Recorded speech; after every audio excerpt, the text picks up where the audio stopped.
Hello everyone, welcome back to my channel Big Nose Cosmos. कैसे हैं आप सभी? आई होप आप सभी बहुत अच्छे होंगे। जैसा कि आप सभी जानते हैं कि हमारा NIOS का ब्लॉग चल रहा था 501 में हमने चैप्टर नंबर 6 तक कंप्लीट कर लिया। लास्ट वीडियो में हमने चैप्टर नंबर 6 किया था और आज हम करेंगे चैप्टर नंबर 7, सार्वत्रिक प्रारंभिक शिक्षा का आयोजन तथा प्रबंधन। आई होप कि आप सभी ने इससे पहले वाले जितने भी चैप्टर्स हैं उसको बहुत अच्छी तरीके से प्रैक्टिस कर लिया होगा, रिविजन कर लिया होगा।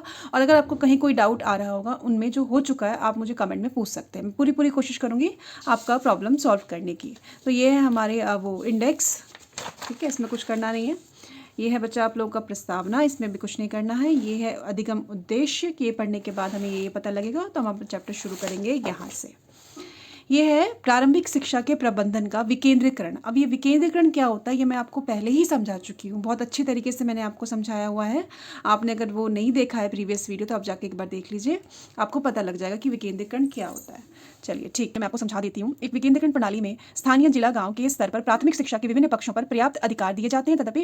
यद्यपि इस संबंध में कुछ सीमित नियंत्रण केंद्र या राज्य या जिला के अधिकारी के पास होता है। क्या कहना चाह रहा है कि जो शिक्षा की बात आ जाती है, शिक्षा में विकेंद्रीकरण का मतलब ये हो गया कि शिक्षा को उन्होंने बहुत ही छोटे स्तर पर लाकर, यानी कि जिसमें कि आपके नगर निगम आ जाते हैं, पंचायती राज व्यवस्था आ जाता है, ठीक है, SMC, मतलब बहुत सारी छोटे लेवल पे आकर शिक्षा को बांट दिया गया है। विकेंद्रीकरण यानी कि इसकी रिस्पॉन्सिबिलिटी, शिक्षा की रिस्पॉन्सिबिलिटी उन्होंने छोटे छोटे समूह को सौंप दी है, ठीक है। हाँ, कुछ ऐसी चीज़ें हैं जिसका पूरी रिस्पॉन्सिबिलिटी सेंट्रल गवर्नमेंट ने और कुछ रिस्पॉन्सिबिलिटी उन्होंने स्टेट गवर्नमेंट को दे दी है। उसमें जैसे कि आपका फंडिंग हो गया, ठीक है, पैसों से रिलेटेड चीज़ों के बारे में जो डिसीजन होगा वो केंद्र सरकार का होगा या फिर राज्य सरकार होगा। बाकी सारी चीज़ों में विकेंद्रीकरण कर दिया गया, ठीक है, यानी कि छोटे छोटे लेवल पर बांट दिया गया। इसमें स्थानीय लोगों को इंक्लूड किया गया। देखो क्या कह रहा है। अच्छा, जो इंपॉर्टेंट है वो हाईलाइटेड है, आप उन्हीं को पढ़ना, वही इंपॉर्टेंट रहेंगे। विकेंद्रीकरण के फलस्वरूप जिला स्तरीय तथा उप जिला स्तरीय अधिकारियों के हाथों में अधिक उत्तरदायित्व सौंप दिया जाता है, जिला स्तर पर और उप जिला स्तर पर, ठीक है। राज्य और केंद्र का इसमें फिर उससे ज़्यादा रिस्पॉन्सिबिलिटी किसकी हो जाती है? जिला स्तर पर और उप जिला स्तर पर, जो छोटे लेवल पे काम कर रहे होते हैं। यानी कि छोटा लेवल नहीं बोलूँगी, मैं बोलूँगी स्थानीय लेवल पे, ठीक है, उनसे जुड़कर तथा अधिकारी शैक्षिक सेवा को उपभोक्ता के निकट लाते हैं। जो भी उसमें दे रखा है ना, जो भी शैक्षिक सुविधाएं दे रखी हैं, जो गवर्नमेंट ने जो भी हक दे रखा है, राइट दे रखा है, रिस्पॉन्सिबिलिटी वगैरह है, और क्या क्या स्कीम्स निकल रहे हैं, वो सारी वो लोगों को बताने का काम इन्हीं का हो गया, ठीक है, जो ग्राउंड लेवल पे आके काम करते हैं। शिक्षा का विकेंद्रीकरण करना वेरी वेरी वेरी इंपॉर्टेंट था। और अध्यापकों, विद्यालयों तथा स्थानीय प्रशासन को बच्चों की आवश्यकता के प्रति अनुक्रियाशील बनाते हैं। विकेंद्रीकरण का महत्वपूर्ण उद्देश्य प्रारंभिक शिक्षा में निष्पक्षता तथा समावेशन सुनिश्चित करना है। और वैसे ना विकेंद्रीकरण क्यों किया गया है? ताकि प्रारंभिक शिक्षा में निष्पक्षता और समावेशन, प्रारंभिक शिक्षा को बढ़ाने के लिए सारे काम किए जा रहे हैं, ठीक है। अगर प्रारंभिक शिक्षा की, जहाँ भी आप प्रारंभिक शिक्षा के बारे में बात कर रहे हो, तो आपको पता है कौन से क्लास तक की बात हो रही है? क्लास 1 to 8 की बात हो रही है, ठीक है। शिक्षा के विकेंद्रीकरण में कुछ सीमाएं भी हैं। प्रारंभिक शिक्षा के निधीयन और शक्ति और उत्तरदायित्व का साझा विभाजन स्थानीय उत्तरदायित्व तथा कुशलता को प्रभावित कर सकता है। मतलब बोला ना कि अगर ये शक्ति यानी कि फंडिंग, अगर पैसे की रिस्पॉन्सिबिलिटी भी स्थानीय लोगों को दे दी जाए, सबको बांट दी जाए, तो सभी फिर उसमें अपना ओपिनियन डालेंगे, अपना हेरा फेरी भी करेंगे, उसमें भी कोई डाउट नहीं है, ठीक है। तो इसमें बहुत सारी प्रॉब्लम आ सकती है। तो इसके लिए जो फंडिंग वाला जो आपका पोर्शन हो गया, उसको सेंट्रल गवर्नमेंट और स्टेट गवर्नमेंट ने अपने पास ही रखा है, ठीक है। कुछ चीज़ें ऐसी भी हैं जिसमें कि इनको दे रखा है कि हाँ तुम ये काम कर सकते हो ये, बट मोस्टली 90% चीज़ें जो होती हैं वो स्टेट और सेंट्रल गवर्नमेंट के हाथों में होती है, फंडिंग से रिलेटेड। प्राथमिक शिक्षा के विकेंद्रीकरण संबंध तथा प्रबंधन का विचार राष्ट्रीय शिक्षा नीति 1986 द्वारा स्थापित किया गया। हाँ, ये इंपॉर्टेंट है। प्रारंभिक शिक्षा का विकेंद्रीकरण का विचार कब आया? तो ना, ये राष्ट्रीय शिक्षा नीति जो दूसरी थी, ये 1986 वाली दूसरी थी। पहली कब थी? याद करो। शिक्षा नीति की यह धारणा रही कि प्रारंभिक शिक्षा के प्रबंधन में ग्राम शिक्षा समिति VEC के रूप में प्रत्यक्ष रूप से समुदाय का हस्तक्षेप रहेगा। प्लान ऑफ एक्शन 1992 ने प्रत्येक बच्चे की शैक्षिक प्रगति के पर नियमित रूप से दृष्टि रखने का प्रक्रिया के रूप में सूक्ष्म आयोजन पर बल दिया। अब बच्चा POA मैं आपको ऑलरेडी बता चुकी हूँ और इसका चलो शॉर्ट में बता देती हूँ। प्लान ऑफ एक्शन में क्या हो गया? ये हो गया आपका बच्चों, ये POA का मतलब हो गया प्लान ऑफ एक्शन। इसका मतलब ये हो गया कि जितने भी बच्चे हैं, सारे बच्चे अपनी पसंद के स्थान पर, जहाँ उनको पसंद हो, जहाँ वो रहते हैं, वहाँ पे एजुकेशन ले सकते हैं और कोई उसको रोक नहीं सकता। शॉर्ट में इतना ही समझ लो तुम, ठीक है। ये है प्लान ऑफ एक्शन, ठीक है। 1992 में इसको अपनाया गया था। 1992 में क्या हुआ था कि इस शिक्षा नीति, दूसरी शिक्षा नीति का संशोधन हुआ था और उसी समय ये प्लान ऑफ एक्शन को अपनाया गया था। ये देखो यहाँ लिखा हुआ है, ठीक है। प्रत्येक बच्चे की शैक्षिक प्रगति पर नियमित रूप से दृष्टि रखने की प्रक्रिया के रूप में सूक्ष्म आयोजन पर बल दिया गया। ठीक है, POA का उद्देश्य यह सुनिश्चित करना था कि प्रत्येक बच्चे अपनी पसंद के स्थान पर अपनी पढ़ाई करें और कम से कम 8 वर्ष की शिक्षा लेना उनका हक था। ठीक है, प्रारंभिक शिक्षा, जब भी प्रारंभिक की बात हो तो 1st to 8 भूलना नहीं है, और जब प्राथमिक की बात हो, सिर्फ प्राथमिक की, तो वहाँ पे आपको 1st to 5th लिखना है। प्राथमिक और प्रारंभिक अंतर है। ठीक है, प्रारंभिक में 1st to 8 और प्राथमिक में आपका हो गया 1st to 5th, और उच्च प्राथमिक में 6 to 8। इतना याद रखना, प्राथमिक, उच्च प्राथमिक और प्रारंभिक में सारा। बच्चे कंफ्यूज हो जाते हैं इसमें कई बार। विकेंद्रीकरण पर भारत का अनुभव क्या रहा भाई? भारत का अनुभव तो देखो, भारतीय संविधान के 73वें और 74वें संशोधन ने स्थानीय स्वशासन के लिए एक अनुकूल वातावरण का निर्माण किया। 73वां 74वां संशोधन आप लोगों को पता होगा, ये संशोधन किया गया था, ये आपका पंचायती राज व्यवस्था, और दूसरा था आपका नगर निगम। ठीक है, इससे रिलेटेड इसमें संशोधन किए गए थे, और ये ऑब्वियस है ना कि ये ही विकेंद्रीकरण का एक बहुत बड़ा फैक्टर साबित हुआ है। ठीक है, यही तो काम करवाते हैं ग्राउंड लेवल पे लाकर शिक्षा। क्या कोई भी काम जो भी गवर्नमेंट अपना कोई भी रूल रेगुलेशन लगाती है, तो ये जो पंचायती राज हो जाते हैं आपके और नगर निगम हो जाते हैं, नगर निगम शहरों के लिए, पंचायती राज ग्रामीण क्षेत्रों के लिए इस्तेमाल किए जाते हैं। वहाँ पे उनका काम, उनका काम यही होता है कि वहाँ के लोगों को गवर्नमेंट की स्कीम्स वगैरह के बारे में जागरूक कराए और उनको हेल्प करे। ठीक है, तो एजुकेशन में भी इनका बहुत बड़ा हाथ होता है, तो याद रखना। इन संदर्भ में अन्य, ये तो आई थिंक आपने उसमें पॉलिटिकल साइंस में भी पढ़ा ही होगा, बट चलो कोई नहीं, अभी दोबारा से समझ लोगे तो आसानी हो जाएगी तुम्हें। इन संदर्भ में अन्य अनुभव निम्नलिखित योजनाओं से प्रतिबिंबित हो जाएंगे। ठीक है, अब क्या कह रहा है ये देखो, समेकित बाल योजना ICDS, इसके बारे में अब तुम बहुत बार पढ़ोगे, तो इसका फुल फॉर्म में याद रखना, integrated child development service, Hindi में समेकित बाल विकास योजना। अनुभव ये दर्शाया है कि जन्म से लेकर 6 साल के सुविधा वंचित और असुरक्षित बच्चे के स्वास्थ्य पोषण के लिए, क्या कह रहा है बच्चा, 6 साल से पहले के बच्चे, 6 साल से पहले के बच्चे। ठीक है, आपका ये 6 साल के बाद वाला आपका वो चला जाता है ना, 1st to लेके 8 तक वाला जो हो जाता है, लेकिन इससे पहले वाले बच्चों को आप बोल सकते हो पूर्व प्राथमिक। ठीक है, इन बच्चों का खाने पीने की जिम्मेदारी, यानी कि स्वास्थ्य से रिलेटेड चीज़ें, पोषण, ठीक है, इनका देख रेख करने का काम किसका था? ICDS का था। ठीक है, ये इससे रिलेटेड था। ICDS किससे रिलेटेड है? तो ये 6 साल से पहले के बच्चों तक के लिए, 6 साल तक के बच्चों के लिए। ठीक है, उसके बाद अलग हो जाता है। तो राष्ट्रीय और किस चीज़ के लिए? तो भैया स्वास्थ्य, पोषण। ठीक है, ये रखा स्वास्थ्य, ये पोषण संबंधी स्थिति में सुधार लाने के लिए, उनको बेहतर चीज़ें प्रोवाइड कराने के लिए। राष्ट्रीय साक्षरता मिशन ने भी स्पष्ट किया है कि जब जिला स्तर पर साक्षरता बढ़ाने के अभियान में, ये भी ईजी है, ये तुम एक बार इसको रीड कर लो, इसमें समझाने योग्य कुछ भी नहीं है। जिला प्राथमिक शिक्षा कार्यक्रम का फुल फॉर्म क्या है? या तो आप कमेंट करके बताओ कि इसका फुल फॉर्म क्या है, ऑलरेडी मैं आपको बता चुकी हूँ प्रीवियस क्लास में, या तो अपने मन में एक बार इसको रिवाइज कर लो। जैसे नवंबर 1994 में आरंभ किया गया था, ये भी वही है, एक बार जस्ट इसको रिवाइज कर लो।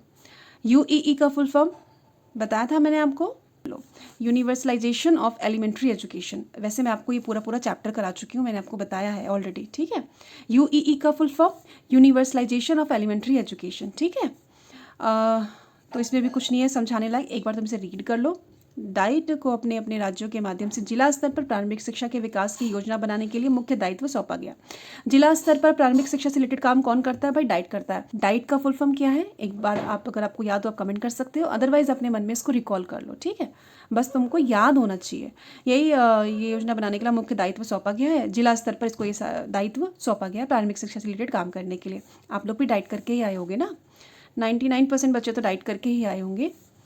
ECCE पूर्व बालकाली देखभाल तथा शिक्षा, इसका फुल फॉर्म में मैं आपको ऑलरेडी बता चुकी हूँ, रिवीजन करो, अपने ही माइंड में रिकॉल करो उसे। ठीक है, आप इस बात से अवगत हैं कि ICDS विद्यालय पूर्व बच्चों के स्वास्थ्य पोषण संबंधी स्थिति में सुधार लाने के लिए स्थानीय समुदाय के समर्थन पर निर्भर करता है। ICDS मैंने आपको ऊपर बताया था। ठीक है, स्थानीय समुदाय के सम्मिलित होने के कारण ही ICDS को अंतर्राष्ट्रीय स्तर के सर्वाधिक सफल कार्यक्रमों से एक माना गया। ये सर्वाधिक सफल कार्यक्रम में से एक है। कौन सा? ICDS, स्थानीय समुदाय के सम्मिलित होने के कारण, क्योंकि इसमें ना जो वहाँ के लोग थे, स्थानीय समुदाय थे, वो इसमें सम्मिलित हुए। ठीक है, इसीलिए ये प्रोग्रेस भी किया, ये बहुत ही ज़्यादा ना प्रॉफिटेबल रहा। ठीक है, इसने जो अपना उद्देश्य निर्धारण किया था, इसने काफ़ी हद तक उसको अचीव भी किया। स्थानीय समुदाय का सक्रिय सहयोग प्राप्त करने के लिए निम्नलिखित एजेंसियों को सम्मिलित करना अनिवार्य है। स्थानीय समुदाय को अगर उनकी आपको हेल्प चाहिए तो क्या क्या कौन कौन सी ऐसी एजेंसी है जो आपको शामिल करना पड़ेगा? तो पंचायती राज संस्थाएं, विद्यालय प्रबंधन समिति, ग्राम शहरी वार्ड, अभिभावक शिक्षक संघ, माता अध्यापक संघ। बस एक बार आप उसको रीड कर लो, बस पता होना चाहिए, ठीक है। रटने की ज़रूरत नहीं है बच्चों। नहीं समझ में आए, कुछ प्रॉब्लम आए तो आप मुझे कमेंट में बताना, ठीक है। मैं उसको दोबारा से एलिब्रेट कर दूंगी आपके लिए। सर्व शिक्षा अभियान कार्यक्रम। सर्व शिक्षा अभियान कार्यक्रम के 2 पहलू हैं। कौन कौन से पहलू हैं? पहला, यह प्रारंभिक शिक्षा संबंधी योजना के कार्यान्वयन के लिए एक रूपरेखा प्रदान करता है, फ्रेमवर्क बनाता है ये, ठीक है। सर्व शिक्षा अभियान कार्यक्रम के 2 पहलू हैं। कौन सा भैया? पहला तो यह है कि यह प्रारंभिक शिक्षा योजना के कार्यान्वयन के लिए एक रूपरेखा फ्रेमवर्क बनाता है, ठीक है। देश भर में प्रारंभिक शिक्षा प्रणाली के महत्वपूर्ण पक्षों को बल प्रदान करने के लिए यह एक विशेष बजट प्रावधानों समेत एक कार्यक्रम भी बनाता है। ये 2 इसके पहलू हैं, बस इतना ध्यान रखना। सूक्ष्म स्तर पर आयोजन। अब ये होता क्या है? सूक्ष्म स्तर पर आयोजन क्या होता है? तो देखो, ऐसा माना गया है कि स्थानीय व्यक्तियों के सक्रिय सहयोग और समर्थन के बिना स्थानीय स्तर पर वास्तविक आवश्यकताओं और उपलब्ध संसाधनों का पता लगाना संभव नहीं। देखो बच्चों, क्या कह रहा है ये कि ग्राउंड लेवल पर क्या क्या संसाधन दिए गए हैं, ठीक है। जो संसाधन और उनकी क्या आवश्यकता है, वहाँ के लोगों की क्या नीड्स है, ये तभी गवर्नमेंट को पता लगेगा, या गवर्नमेंट के जो गवर्नमेंट ने चीज़ें प्रोवाइड कराई हैं लोगों को, वो लोगों को तभी पता लगेगा जब स्थानीय लोग उसमें इंक्लूड हो जाएंगे, ठीक है। स्थानीय लोग उनकी आवश्यकताओं को आगे तक पहुँचाएंगे, और जो गवर्नमेंट ने चीज़ें निकाली हैं, रूल्स या रेगुलेशंस निकाले हैं, या कुछ उनके लिए प्रॉफिट वाली चीज़ निकाली है, तो वो स्थानीय स्तर पर लोगों को देंगे। इस अवधारणा को तृणमूल स्तर पर आयोजन का नाम दिया गया। दूसरे शब्दों में से सूक्ष्म आयोजन भी कहा गया। समझ गए आप? ये कह रहा है कि स्थानीय जो लोग हैं उनका समर्थन बहुत ज़्यादा इंपॉर्टेंट है, तभी आप गवर्नमेंट तक उनकी नीड्स को पहुंचा सकते हैं। गवर्नमेंट को उनके बारे में पता चलेगा, क्या मिल रहा है, क्या नहीं मिल रहा, क्या दिक्कतें हैं, और गवर्नमेंट के द्वारा दी गई सुविधाएं उन लोगों तक पहुंचेगी। इसको बोला गया तृणमूल स्तर पर आयोजन या फिर सूक्ष्म आयोजन, ठीक है। इसका अर्थ हो गया वही, आवश्यकताओं का पता लगाने में स्थानीय व्यक्तियों, लाभग्राहियों की भागीदारी, निम्नलिखित रूपों से पर्याप्त साधनों को उत्पन्न कराना, प्रयोग में आने वाली सामग्री, सहयोगात्मक क्रियाविधि प्रोत्साहित, ये नॉर्मल चीज़ें, बस एक बार रीड कर लो। बस इतना समझ लेना ज़्यादा इंपॉर्टेंट है कि तृणमूल स्तर पर आयोजन और सूक्ष्म आयोजन किया है, यानी कि बहुत छोटे लेवल पर जो समुदाय है उसका भागीदारी होना बहुत बहुत बहुत इंपॉर्टेंट है, ठीक है। बिना स्थानीय व्यक्तियों के भागीदारी के कुछ भी पॉसिबल नहीं है, ठीक है। आयोजन का अर्थ ये रहने दो। समुदाय का स्वामित्व, समुदाय स्वामित्व, अब ये क्या कह रहा है? एक अकेले अध्यापक के लिए संभव नहीं है कि वह सभी बच्चों की आवश्यकताओं पर ध्यान दे सके। Very true. इस प्रक्रिया में सभी साझेदार को, जैसे महिला समूह, ग्राम शिक्षा समिति के सदस्य, पंचायती राज संस्थाओं के सदस्य इत्यादि को सम्मिलित करना पड़ेगा। सभी साझेदारी की सहायता से यह सुनिश्चित करें कि समाज के सुविधा वंचित बच्चों समेत सभी बच्चे गुणवत्ता और प्रारंभिक शिक्षा प्राप्त कर सके। और वैसे ना सिर्फ टीचर के लिए संभव नहीं है कि वो सारे बच्चों के बारे में पता लगा सके, तो उसके लिए लोगों को जुड़ना पड़ेगा और एक साथ मिलकर काम करना पड़ेगा, तभी बच्चों, जो सुविधा वंचित बच्चे हैं, जिन्हें तक पढ़ाई लिखाई नहीं पहुंच पा रही है या बाकी चीज़ें भी नहीं पहुंच पा रही है, उनके बारे में पता लगा सकेंगे और शिक्षा की गुणवत्ता को बढ़ा सकेंगे। बस ये इतना कह रहा है, ठीक है। समुदाय को स्वामित्व, यानी कि उनको खुद को स्वामी बनाना पड़ेगा, उनको खुद भी बनना पड़ेगा, और भैया जो अलग से जो काम कर रहे हैं, जैसे नगर पंचायत हो गया, नगर हो गया, निगम, पंचायती राज हो गया, उनको रिस्पॉन्सिबिलिटी देनी पड़ेगी कि भैया तुम लीडर हो और तुम्हारा ये काम है, ठीक है, तभी भला हो पाएगा, नहीं तो नहीं। सूक्ष्म आयोजन प्रक्रिया में समुदाय को सम्मिलित करने के विभिन्न चरण। समुदाय को कैसे तुम इंक्लूड करोगे सूक्ष्म आयोजन प्रक्रिया में? सूक्ष्म आयोजन प्रक्रिया मैंने तुमको बताया यहाँ पे क्या होता है, एक बार रिवीजन कर लो, ठीक है, अच्छी तरीके से। और इसमें तुम लोगों को इंक्लूड कैसे करोगे? तो तुम इस तरीके से कर पाओगे। किस तरीके से कर पाओगे? तो देखो, इसके हेडिंग्स हैं इंपॉर्टेंट, तुम बस एक बार इसको समझ लो, जहाँ जो लाइन इंपॉर्टेंट है वहाँ मैंने हाईलाइट कर रखा है। समुदाय का सशक्तिकरण, ये तुमको पता ही है कि समुदाय सशक्तिकरण का मतलब भी तुम जानते हो ऑलरेडी, ठीक है। नहीं पता हो तो मैसेज करना, फिर कमेंट करना आप, मैं आपको बता दूंगी। ग्राम शिक्षा समिति, विद्यालय प्रबंधन समिति, माँ अध्यापक संघ इत्यादि को प्रशिक्षित करने के लिए प्रशिक्षण कार्यशाला की व्यवस्था की जानी चाहिए ताकि उनकी क्षमता का विकास हो। मतलब इतना ही करना है आपको, ठीक है। समुदाय का सशक्तिकरण करने के लिए ये इंपॉर्टेंट है, ये सारी चीज़ें आपको करनी पड़ेगी। शिक्षा का अधिकार अधिनियम के प्रावधानों से समुदाय को अवगत कराने के लिए जागरूकता अभियान चलाए जाए। इम्पॉर्टेंट है ना। शिक्षा का अधिकार अधिनियम से लोगों को अगर तुमको लोगों तक पहुंचाना है तो तुमको कुछ ना कुछ तो अभियान चलाना पड़ेगा, तभी तो लोगों तक पहुंचेगी चीज़ें। इन अभियानों में निम्नलिखित क्रियाकलाप सम्मिलित हो सकते हैं। कौन कौन से अभियान? देखो, समुदाय की भागीदारी बढ़ाने के लिए मीना अभियान, ये याद रख लेना, इंपॉर्टेंट है। मीना अभियान, माँ बेटी मेला, महिला सम्मेलन, किशोरी मेला, बाल शिशु मेला, प्रभात फेरी, पंजनीय अभियान। ठीक है। सांस्कृतिक कार्यक्रम, एक बार इसको तुम रीड कर लेना। सांस्कृतिक कार्यक्रम क्या है? बहुत ही ईजी है, इसको कर लोगे, बहुत इजी लैंग्वेज में है। तो समुदाय का सशक्तिकरण इस तरीके से किया जा सकता है, इसमें ये तरीका बता रखा है। ठीक है। और बाकी इसमें कुछ ऐसा याद करने वाला नहीं है। आयोजन दलों की पहचान, देखिए, इस दल में कुछ पढ़े लिखे आयोजन दल में जो एक समूह बनाया जाएगा, दल बनाया जाएगा, तो उसमें कुछ लोगों को लिया जाएगा। अब वो लोग किस तरीके के होंगे वो देखो। आयोजन दल में, इस दल में कुछ पढ़े लिखे हो सकते हैं, कुछ राजनीतिक रूप से जागरूक, कुछ वे लोग जिनके पास विचार हैं और वे सामाजिक कार्य करने के इच्छुक हैं, कुछ वे अपनी सुविज्ञता यानी अल्पसंख्यक शिक्षित परंतु बेरोजगार व्यक्तियों को सम्मिलित किया जा सकता है। इस दल के चयन में थोड़ा यह भी ध्यान रखा जाना चाहिए कि कुछ ऐसे लोग शामिल हों जो इस योजना से असहमत हो। अब देखो, ये कुछ सारे के सारे योजना के सहमत वाले लोग तो नहीं होंगे ना कुछ को तो ऐसा लो ना कि जो इसके तुमको नेगेटिव चीज़ भी तुमको बता सकते हैं। जो उससे सहमत नहीं होगा योजना से, तो वो आपको इसके बारे में नेगेटिव पॉइंट्स ढूंढ ढूंढ के बताएगा कि हाँ, इसमें यह गड़बड़ है, ये अच्छा नहीं है, इसको हटाओ। तो नेगेटिव चीज़ों के बारे में भी पता लगेगा कि हाँ, इसमें ये चीज़ें हैं और उसमें सुधार किया जा सकता है। पॉजिटिव वे में लेना सीखो। टीचर्स को हर चीज़ पॉजिटिव वे में लेना चाहिए। ठीक है।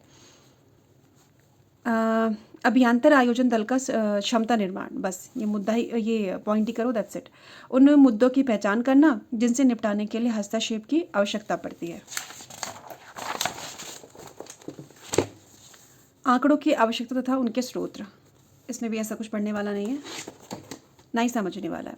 अच्छा, एक और समझ लो, आयोजन का अर्थ क्या होता है? क्या होता है? लक्षित आयु समूह में प्रत्येक बच्चों पर फोकस करना। अतः आंकड़े ऐसे हों कि प्रत्येक बच्चे की प्रगति की देखरेख हो जाए। क्या कह रहा है कि जो एक सर्टेन आयु के बच्चे हैं, एज के बच्चे हैं, ऐसा एक भी बच्चा ना छूटे जिस पे फोकस ना किया। ठीक है।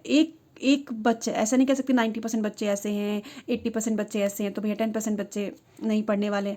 नहीं, तुमको एक एक बच्चे का रिकॉर्ड रखना पड़ेगा कि हाँ, ये वाला बच्चा इतना प्रोग्रेस कर रहा है, ये वाला बच्चा नहीं कर रहा है, ये स्कूल नहीं आ रहा, इसको ये प्रॉब्लम हो रही है। तो एक एक बच्चे का रिकॉर्ड तुमको रखना पड़ेगा, ऐसा ये कह रहे हैं। ठीक है। आयोजन का अर्थ क्या हो गया कि भाई प्रत्येक बच्चे पर फोकस करना और प्रत्येक बच्चे की प्रगति की देखरेख करना। प्रगति हो रही है या नहीं हो रही है, या उसको कितनी की ज़रूरत है, ये कह रहा है बस। सूक्ष्म आयोजन अभ्यास, इसको भी नहीं करना है आपने बच्चा। एक ये लाइन कर लो बस। इन सबको पढ़ पढ़ के बच्चा मैंने ये लाइन सिर्फ निकाला है, मतलब जहाँ जहाँ इंपॉर्टेंट लग रहा है ना, वहाँ वहाँ मैंने बीच बीच में से हाईलाइट कर रखा है। ठीक है। तो तुम इसको ध्यान से करना। विद्यालय को एक सामाजिक संस्था के रूप में देखना जो सामुदायिक क्रियाकलाप का केंद्र बिंदु है। सामुदायिक क्रियाकलाप का केंद्र बिंदु किसे कहा गया है? विद्यालय को एक सामाजिक संस्था के रूप में देखना। ठीक है। वही सामुदायिक क्रियाकलाप का केंद्र बिंदु है। बस इतना ही याद रखना। एक है बच्चों आपका बॉटम अप उपागम का अर्थ। अब ये बॉटम अप उपागम क्या होता है? ठीक है, ये थोड़ा इंपॉर्टेंट है, इसको करो। किसी गांव आदि में प्रत्येक विद्यालय, निजी, हर विद्यालय, जितने विद्यालय, निजी, सहायता प्राप्त, गैर सहायता प्राप्त और सरकारी, स्वयं विकास योजना प्रस्ताव तैयार करेंगे। यानी कि हर स्कूल, जितने भी स्कूल हैं, ठीक है, किसी भी गांव आदि में, कहीं भी कोई भी स्कूल स्थान में जितने भी स्कूल हैं, चाहे प्राइवेट हो, चाहे गवर्नमेंट हो, चाहे वो अर्ध सरकारी हो, जैसे भी स्कूल हो, उन सबको क्या करना पड़ेगा? अपने स्कूल के लिए एक विकास योजना खुद से भी तैयार करना पड़ेगा, अपने खुद के स्कूल के लिए। ठीक है।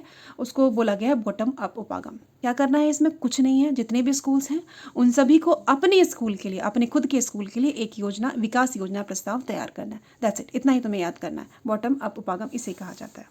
अब बच्चों ये क्या है? देखो, DEO, DRC, BEO, BRC मैं तुमको बता रखा ऑलरेडी। ये डाइट, BRC, CRC के बारे में तुम ऑलरेडी पढ़ चुके हो। ठीक है। फिर भी तुम एक बार तुम इसको रिवाइज कर लो इसमें। ठीक है। डिटेल में पढ़ना हो तो आप प्रीवियस वीडियो जिन्होंने नहीं देखी आप उनको देखो, आप समझ जाओगे। वहाँ पे डिटेल में बता रखा है मैंने आपको BRC क्या है, CRC क्या है। ठीक है। जिला स्तर पर जिला प्रारंभिक शिक्षा, DEO, डिस्ट्रिक्ट एजुकेशन ऑफिसर तथा उसके अधीनस्थ अधिकारियों को आयोजक, परिपालक और समन्वयक तथा मॉनिटर सभी के रूप में कार्य करने पड़ते हैं। ठीक है। क्या कह रहा है कि डिस्ट्रिक्ट एजुकेशन ऑफिसर जो होते हैं उनको इस तरीके से वहाँ पे काम करना पड़ता है जिला स्तर पे। दैट्स इट, याद नहीं करना है, बस एक बार तुमको इसको पढ़ना है, समझना है, और कुछ नहीं। DEO डिस्ट्रिक्ट एजुकेशन ऑफिसर, जिला प्रारंभिक शिक्षा अधिकारी, बस इतना ही करना था तुमको, ठीक है। एक बच्चा ये देखो, ये CWS क्या होता है, ये हो गया आपका विशेष आवश्यकता वाले बच्चे, चिल्ड्रन विद स्पेशल नीड्स, बस इतना कर लो, चिल्ड्रन विद स्पेशल नीड्स, विशेष आवश्यकता वाले बच्चे। नेक्स्ट चैप्टर में तुम इसके बारे में डिटेल में पढ़ोगे कि ये क्या है। एक ये कर लो, दैट्स इट। एक ये है स्थानिक तथा सामाजिक मानचित्रण, स्थानिक तथा सामाजिक मानचित्रण। अब ये क्या कह रहा है, इसका सुनो, थोड़ा इसका समझ लो। देखिए, उन बच्चों की पहचान करने में सहायक है जो सामाजिक, सांस्कृतिक, आर्थिक और व्यवस्था संबंधित कारणों से विद्यालय में नहीं आ सकते। जो बच्चे विद्यालय में नहीं आ रहे, उसके पीछे की वजह ये है, सामाजिक, आर्थिक और सांस्कृतिक है, उनकी पहचान करना। शैक्षिक सेवाओं के प्रति एक गतिशील दृष्टिकोण बनाने में सहायक है, जिसमें आधारभूत सुविधाएं, अध्यापक और आवश्यक उपकरण सम्मिलित हैं ताकि सभी बच्चे को गुणवत्ता शिक्षा दी जा सके। विद्यालय मानचित्रण की प्रक्रिया में निम्नलिखित पक्ष सम्मिलित हैं। अब जब विद्यालय मानचित्रण की प्रक्रिया करी जाएगी तो उसमें ये सारी चीज़ों को शामिल किया जाएगा, ठीक है। एक बार बच्चों उसको रीड कर लो तुम, ठीक है, रीड कर लो, दैट्स इट। रीड करोगे ना कहीं दिमाग में रहेगा। वैसे इससे रिलेटेड क्वेश्चंस आते नहीं हैं एग्जाम में, अभी तक नहीं आए, बट फिर भी तुम पढ़ लो, ठीक है। विद्यालय मानचित्रण तैयार करने के लिए जिला संसाधन केंद्र DRC डिस्ट्रिक्ट रिसोर्स सेंटर आवश्यक सहायता प्रदान करती है। विद्यालय मानचित्रण तैयार करने के लिए कौन देता है सहायता, कौन करता है हेल्प, तो DRC डिस्ट्रिक्ट रिसोर्स सेंटर, ठीक है, बस इतना ही याद रखना है। विद्यालय मानचित्रण तैयार करने के लिए कौन देता है सहायता, डिस्ट्रिक्ट रिसोर्स सेंटर। आयोजन के लिए संसाधन केंद्र, आयोजन के लिए संसाधन केंद्र डाइट तथा DPEP के पास एक आयोजन तथा प्रबंधन इकाई है। डाइट तथा DPEP का फुल फॉर्म आप कमेंट बॉक्स में कमेंट करो, अदरवाइज अपने माइंड में आप इसको रिकॉल कर लो, ठीक है। इस इकाई का मुख्य कार्य जिला परिप्रेक्ष्य तथा वार्षिक योजना बनाना है, और कुछ नहीं है उसमें। जिला योजनाओं का मूल्य निर्धारण, कार्यान्वयन, काम करने वाला, इसमें भी कुछ ऐसा कुछ नहीं है समझाने के लिए। CRC BRC के बारे में आपको ऑलरेडी बता चुकी हूँ क्या है, किस लिए काम करता है। सरकारी और निजी संस्थाओं के बीच साझेदारी, अच्छा ये देख लो एक बार, सरकारी और निजी संस्थाओं के बीच साझेदारी ऐसे गैर सरकारी संगठन जो कुछ वर्षों से समाज विकास कार्य में लगे आज डे केयर सेंटर, चलते फिरते क्रेंच, बालवाड़ी, चारवाहा विद्यालय, प्राथमिक और पूर्व विद्यालय चला रहे हैं, ठीक है। क्या कह रहा है, सबसे पहले तुम समझो कि ये क्रेंच क्या होता है बच्चों। क्रेंच ये होता है कि दिन भर बच्चों को संभालता है, जैसे छोटे बच्चे होते हैं ना, ये आपके प्री प्राइमरी वाले जो बच्चे होते हैं छोटे छोटे से, उन बच्चों को संभालने का काम ये क्रेंच करते हैं, ठीक है। बालवाड़ी, चारवाहा विद्यालय क्या था, देखो ये इंपॉर्टेंट है, ये ना बिहार गवर्नमेंट ने शुरू किया था। चारवाहा मतलब जो जानवरों को चराते हैं, जैसे गाय बकरी इन सबको लेके जाते हैं ना चराने के लिए दिन भर, तो ये एक बिहार गवर्नमेंट ने क्या किया कि स्कूल का स्टार्ट किया कि भैया देखो ऐसा है कि जो बच्चे स्कूल नहीं आ पाते, पढ़ नहीं पाते हैं इसकी वजह से, क्योंकि नहीं ये काम होता है, तो तुम एक काम करना, ये स्कूल में आओ, स्कूल में हम आधे से ज़्यादा जगह पे गार्डन बना दिया गया घास फूस कि तुम अपने जो भी तुम अपना ये गाय भैंस जो भी लेकर आओ, बकरी वकरी, उनको यहाँ पे छोड़ दो, तुम वो चरते रहेंगे, तब तक तुम स्कूल में अपनी शिक्षा ग्रहण कर लो, ठीक है। इस मकसद से बिहार गवर्नमेंट ने इसको चारवाहा विद्यालय को चलाया था, ये था, ठीक है, कि जब तक आप स्कूल में आ रहे हो तो स्कूल में उनके गाय भैंस भी चरते रहेंगे और साथ ही साथ वो पढ़ाई भी कर पाएंगे। और बाकी आपको पता ही है, बालवाड़ी आप जानते ही हो, प्राथमिक और पूर्व प्राथमिक विद्यालय चला रहे हैं। इन सभी संगठनों के साथ सरकार साझेदारी रूप में सामने आई है ताकि उन सभी बच्चों तक पहुंचा जा सके जो विद्यालय नहीं आते। NGO के साथ साझेदारी 3 रूप से समझी जा सकती है। NGO के साथ साझेदारी 3 रूप से समझी जा सकती है। कौन सी है वो 3 रूप, एक बार तुम इसको खुद ही पढ़ लो, ईजी लैंग्वेज में, बताने की ज़रूरत नहीं है, इसको करने की ज़रूरत नहीं है, ठीक है। क्रेंच क्या है, चारवाहा विद्यालय क्या है, तुम ये समझ गए। उसके बाद है बच्चों विद्यालयों को मॉनिटर करना तथा पर्यवेक्षण। अब ये क्या कह रहा है, देखिए, समुदाय की भूमिका क्या है, विद्यालय के कार्य को मॉनिटर करने तथा पर्यवेक्षण में सबसे पहले समुदाय की भूमिका आती है। समुदाय तो बहुत इंपॉर्टेंट है, समुदाय हर चीज़ में इंपॉर्टेंट है, समुदाय के बिना कुछ भी करना पॉसिबल नहीं है, ठीक है। इनकी हेल्प तो चाहिए होगी, खास करके लोकतांत्रिक कंट्री में, लोकतांत्रिक देश में बहुत इंपॉर्टेंट है। आते ही नहीं है, क्या करें, समुदाय बीच में आए तब तो। और खंड शिक्षा अधिकारी की भूमिका, इस पर से तुम हेडिंग देख लो, पूरा नहीं करना है उसको, पढ़ना नहीं, इंपॉर्टेंट नहीं है वो उतना। ये आपसे ये कह रहा है, देखो प्रारंभिक शिक्षा में अभिशासन तथा प्रबंधन संबंधी क्या क्या प्रॉब्लम्स आ सकते हैं, क्या क्या प्रॉब्लम होती हैं, ठीक है। तो उस प्रॉब्लम से रिलेटेड सबसे पहले अभिशासन संबंधी समस्याएं। तो भैया कैसी समस्याएं आ गई हैं, देखो समस्याएं ऐसी आ रही हैं कि देखो विभिन्न स्थानीय संस्थाओं का निधियन कैसे किया जाए, जो छोटी छोटी संस्थाएं, छोटी छोटी स्थानीय संस्थाएं, उसका फंडिंग कैसे किया जाए, ये प्रॉब्लम आ रही है, ठीक है। प्राप्त निधि के उपयोग के लिए स्थानीय अधिकारियों को कितनी स्वतंत्रता दी जाए, कितना तुमको मतलब फ्रीडम दे दिया जाए कि तुम ये काम करो। तुमको मान लो 1000 रुपये तुम दे रहे हो, अब उसके लिए तुम सोच रहे हो, गवर्नमेंट ऐसा सोच रही है कि उसको कितना फ्रीडम दिया जाए कि वो अपने हिसाब से काम कर सके। भैया सारे स्थानीय लोग जो है वो फिर तो अपने अलग अलग तरीके से काम करने लग जाएंगे ना, तो ये भी एक प्रॉब्लम वाली बात है। तो ये समस्याएं इसकी, जो कि तुम अपने जब तुम आंसर पढ़ोगे तुम समझ सकते हो, फिर भी तुम ये वाला एक बार रीड कर लेना बस, ठीक है। उसके बाद बच्चों अध्यापकों की भर्ती तथा प्रबंधन को लेकर भी समस्याएं, वेतन से लेकर। देखो अलग अलग स्टेट अपने अपने हिसाब से टीचर्स को सैलरी देती है, नहीं देती है। फीमेल और मेल टीचर का भी थोड़ा दिक्कत हो जाती है, ठीक है।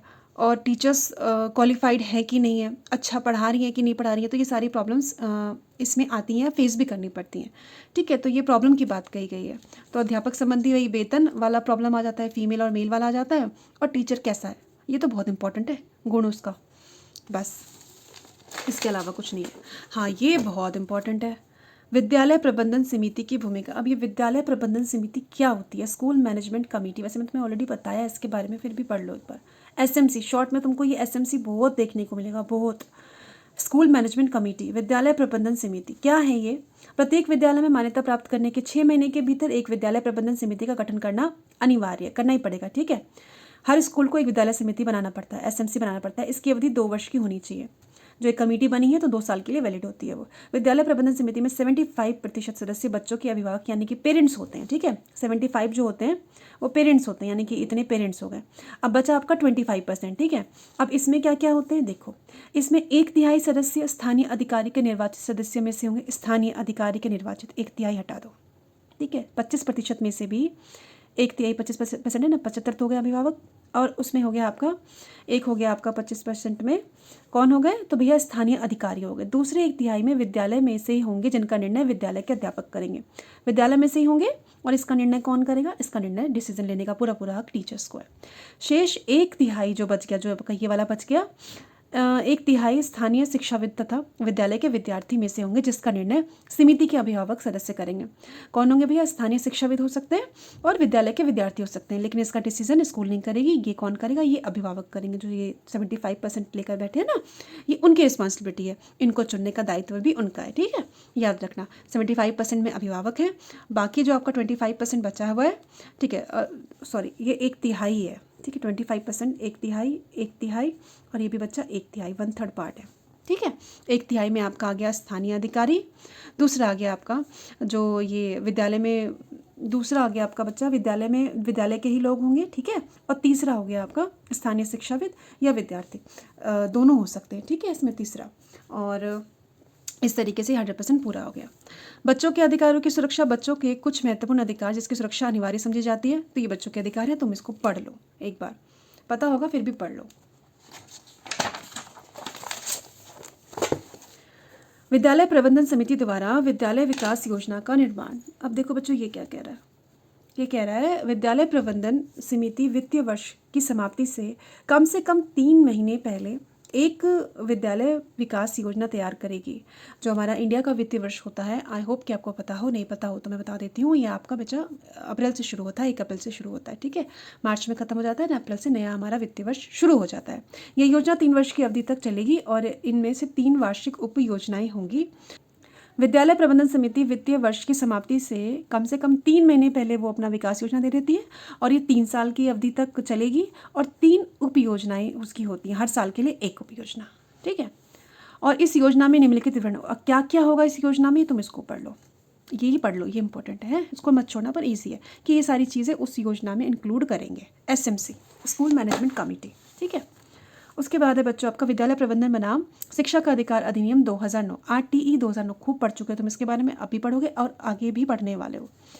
अच्छा है, तुम्हारे को बहुत अच्छी तरीके से याद हो जाएगा। एक सरकारी विद्यालय के अतिरिक्त प्रत्येक विद्यालय जिसकी स्थापना इस अधिनियम के लागू होने से पहले हुई है, ये अधिनियम यानी कि जब 2009 अधिनियम लागू, अच्छा तुम बताओ आरटीई 2009 अधिनियम कब लागू हुआ था, लागू कब हुआ था, पहले भी बता चुकी हूँ, देखो याद है कि नहीं है। और अगर नहीं है बच्चों तो इसका मतलब कि तुम्हें रिवीजन की बहुत ज़रूरत है, और अपना प्रीवियस जो भी तुमने नोट्स बनाए उसे निकाल के याद करना शुरू करो।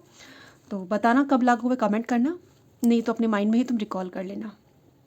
कि लागू होने के 3 महीने के भीतर संबंधित जिला शिक्षा अधिकारी को फॉर्म संख्या 1 पर निम्नलिखित मानदंडों और मानकों तथा शर्तों के अनुपालन संबंधी यह घोषणा करेगा कि ये सारे उसको फॉलो करनी पड़ेंगी जो स्कूल 2009 से पहले बन चुके हैं, ठीक है। आरटी 2009 से पहले लागू होने से पहले ये बन चुकी है, उसको ये सारी चीज़ें जो आगे बनेंगी उन सबको ये सारी चीज़ें फॉलो करनी पड़ेंगी। अभी क्या है ये तुम पढ़ लो, देखो मैंने हाईलाइट कर रखा है ना, वो तुम पढ़ लो बच्चों, इजी लैंग्वेज में। विद्यालय समय समय पर जिला शिक्षा अधिकारी द्वारा मांगी गई सूचना संबंधी रिपोर्ट देता रहता है। शिक्षा का अधिकार अधिनियम 2009 के ड्राफ्ट मॉडल नियम के भाग इतने में, ये भी इजी है, पढ़ लो एक बार, तुम इसे समझाने योग्य नहीं है इसमें कुछ।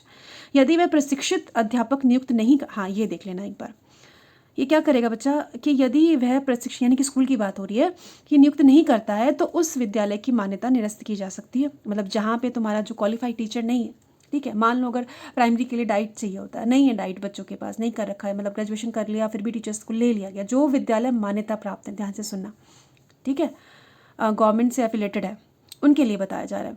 तो ऐसे विद्यालय की मान्यता निरस्त की जा सकती है, लेकिन यदि किसी राज्य में पर्याप्त संख्या में अध्यापक प्रशिक्षण संस्थाएं विद्यमान नहीं है, मतलब इतनी ज़्यादा वहाँ पे संस्थाएं नहीं है जो अध्यापक को प्रशिक्षण दे, तो यह पूरी योग्यता प्राप्त इतने व्यक्ति उपलब्ध ही नहीं हो पाते जितने कि राज्य के विद्यालयों में। ऐसी सिचुएशन जहाँ पे भैया प्रॉब्लम सच में है, तो ऐसी अवस्था में शिक्षा का अधिकार अधिनियम 2009 लागू होने के 1 महीने के अंदर राज्य सरकार तथा केंद्र सरकार को इस आशय का एक प्रार्थना पत्र भेजना पड़ेगा, ठीक है। राज्य सरकार द्वारा केंद्र सरकार को ये इन्फॉर्म करना पड़ेगा कि भैया देखो हमारे यहाँ ये प्रॉब्लम है जिसकी वजह से टीचर की एजुकेशन नहीं हो पाई। तो ऐसी अवस्था में केंद्र सरकार के अध्यापकों की बुनियादी अहर्ताओं में कुछ शर्तें के साथ छूट देने का विचार कर सकती है। जहाँ जेन्युइन प्रॉब्लम गवर्नमेंट को लगेगी, सेंट्रल गवर्नमेंट को, तो वो बोलेगी कि भैया ठीक है करो, क्या कर सकते हो। इन शर्तों के अंतर्गत नियुक्त किए गए अध्यापक को 5 वर्ष के भीतर शैक्षिक अधिकारी द्वारा निर्धारित न्यूनतम योग्यता प्राप्त करनी पड़े। 5 साल का टाइम दिया है कि चलो टीचर्स ले लिया है, उसके पीछे ये प्रॉब्लम थी कि तुमको बिना एजुकेटेड टीचर लेना पड़ा जिन्होंने कि कोई डाइट बीएड नहीं कर रखा है, बीएड वगैरह। तो ऐसी सिचुएशन में 5 साल का टाइम गवर्नमेंट देगी और उस 5 साल के अंदर उस टीचर को अपनी योग्यता कंप्लीट करनी पड़ेगी, ठीक है। ये आरटीई के तहत प्रावधान दिया गया, ये याद रखना, ये बहुत इंपॉर्टेंट है। प्रभावी प्रबंधन तथा क्षमता निर्माण के लिए नेटवर्किंग। संयुक्त राष्ट्र विकास कार्यक्रम यूएनडीपी के अंतर्गत क्षमता को इस प्रकार परिभाषित किया गया है। क्षमता को किस प्रकार परिभाषित किया गया है? व्यक्तियों, संस्थाओं तथा संघों की प्रकार्य संपन्न करने, समस्याओं को सुलझाने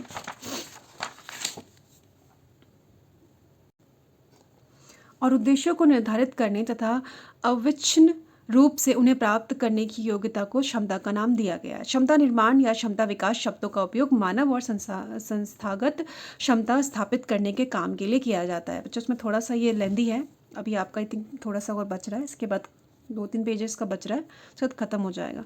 लेंदी है कोई बात नहीं, तुम देख लो, अगर तुमको लगता है कि ज़्यादा लंबा हो रहा है तो तुम आधा वीडियो आज देख लो, आधे तुम कल देख लेना, ठीक है। पर जो इम्पोर्टेंट है वो तो करना ही पड़ेगा बच्चों।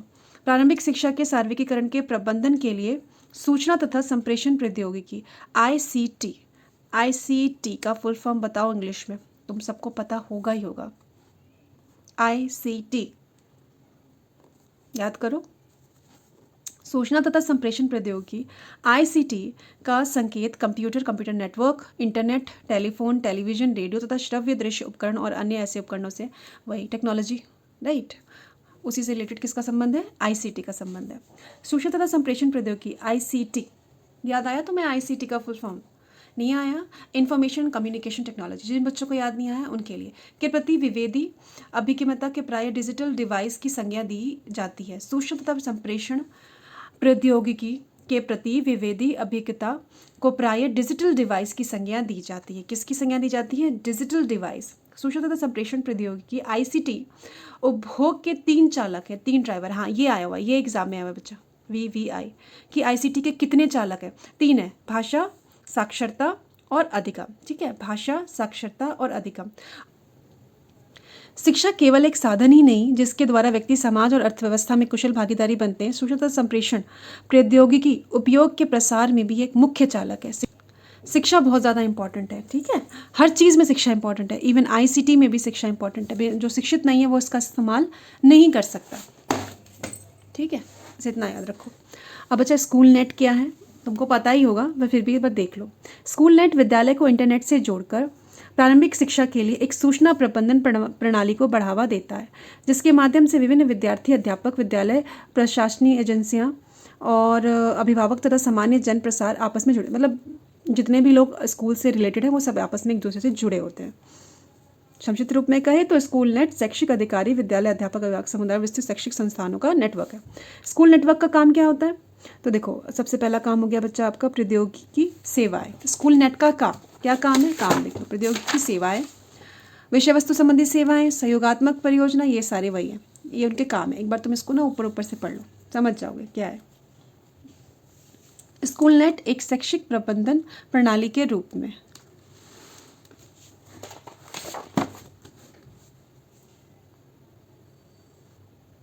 उसके बाद है बच्चों तुम्हारा वित्तीय व्यवस्था संबंधी प्रारूप। वित्तीय व्यवस्था संबंधी प्रारूप यानी कि फाइनेंशियल, ठीक है। सर्व शिक्षा अभियान कार्यक्रम के अंतर्गत वित्तीय सहायता खर्च बांटने की व्यवस्था पर आधारित थी। ये आप ऑलरेडी पढ़ चुके हो।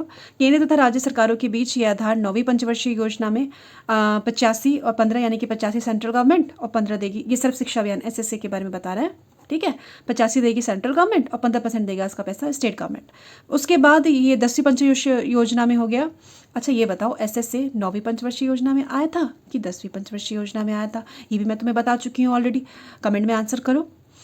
और 10वीं पंचवर्षीय योजना की अवधि में 75 सेंट्रल गवर्नमेंट और 25 स्टेट गवर्नमेंट देगा। और उसके बाद ये आधार होगी 50% सेंट्रल गवर्नमेंट, 50% स्टेट गवर्नमेंट देगा, ठीक है। ये तुम रेशो याद रखना, पहले इतना फिर इतना फिर इतना। राज्य कार्यान्वयन सोसाइटी राज्य सरकारों के लिए यह अनिवार्य है कि वह सर्व शिक्षा अभियान के अंतर्गत अनुदान प्राप्त करने के लिए राज्य कार्यान्वयन सोसाइटी को एक परोपकारी सोसाइटी के रूप में पंजीकृत करवाए। प्राथमिक शिक्षा का राष्ट्रीय पोषण सहायता कार्यक्रम मध्याह्न भोजन सर्व शिक्षा अभियान का भाग नहीं है। तुम्हें पता है ना कि SSA का भाग नहीं है। मिड डे मील, प्रधानमंत्री पोषण शक्ति योजना, इस मिड डे मील का ही नाम है वो। इस कार्यक्रम में खाद्यान्न तथा इसका परिवहन खर्च को केंद्र सरकार वहन करती है और पकाने का भोजन कौन देता है? ये देता है ये स्टेट गवर्नमेंट। केंद्र सरकार की प्रारंभिक शिक्षा संबंधी शेष सभी योजनाएं 9वीं पंचवर्षीय योजना के बाद सर्व शिक्षा अभियान में मिला दी गई। इसके अलावा जितने भी ये आपका जो मिड डे मील वाला हो गया ना, ये प्रधानमंत्री पोषण शक्ति योजना को छोड़ के बाकी सारी जितनी भी योजनाएं थी प्रारंभिक शिक्षा से संबंधित उसको SSA में मिला दिया गया, ठीक है। सिवाय राष्ट्रीय बाल भवन और NCET के, NCET और राष्ट्रीय बाल भवन को छोड़ के बाकी सब इसमें मिला दिया गया। ये चैप्टर बच्चा आपका यहीं पे हो गया ख़त्म। ये आपका गया सारांश। आई होप कि आपको समझ में आ गया होगा। इसके बाद हम करेंगे अब हमारा 501 का ब्लॉक 3 लास्ट ब्लॉक शुरू हो गया। अब आपके 3 चैप्टर बचे हैं जो शायद ज़्यादा बड़े बड़े नहीं, छोटे छोटे से हो जाएगा आपका, ठीक है। अगर आपको ये वीडियो अच्छी लगी हो then please like, share and comment, subscribe my channel. अगर कोई भी आपको डाउट हो तो आप कमेंट में आप मुझसे पूछ सकते हो। तब तक के लिए best of luck for your study. पढ़ते रहिए। Take care, bye.